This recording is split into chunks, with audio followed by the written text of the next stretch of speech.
Quando a imprensa vai em cima, a culpa decai sobre só o presidente, o que não é justo. Eu acho que é boa a gestão de Hugo.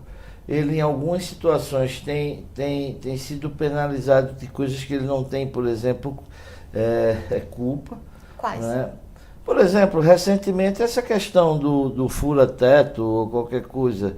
Eu participei da reunião dos líderes. Né? Eu estava representando o líder Gilberto, que estava viajando. Eu participei.